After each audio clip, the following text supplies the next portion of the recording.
IPL মানে শুধু ছয় আর পার্টি নয়, এর আড়ালে লুকিয়ে আছে কিছু অন্ধকার ঘটনা যা খুব কম মানুষই জানে। আজ সেই গোপন কথাগুলো বলছি। 2013 সালের স্পট ফিক্সিং কেলেঙ্কারি। রাজস্থান রয়্যালসের শ্রীশান্ত, অজিত চান্ডিলা ও অনিকেত চাহানকে গ্রেপ্তার করা হয়। তারা নির্দিষ্ট ওভারে রান দেওয়ার জন্য টাকা নিয়েছিল। এর সাথে আন্ডারওয়ার্ল্ডের যোগাযোগ ছিল বলে অভিযোগ ওঠে।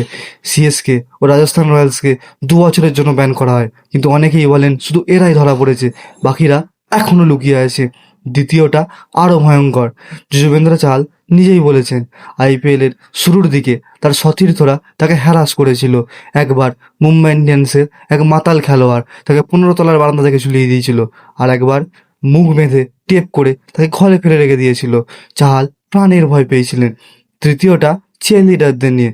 বাইরে থেকে গ্ল্যামার দেখালেও অনেক চিয়ার লিডার বলেছেন রেসিজম, যৌন হয়রানি আর নিরাপত্তার অভাবের শিকার হতে হয়েছে তাদের। পার্টিতে যাওয়ার চাপও ছিল প্রচুর। আইপিএল বিশ্বের সবচেয়ে বড় লিগ, কিন্তু তাদের পিছনে এই অন্ধকার দিকগুলোও আছে।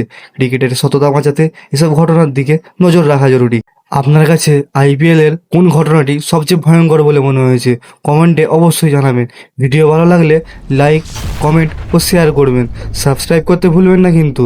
পরের ভিডিওতে আবার দেখা হবে। ধন্যবাদ।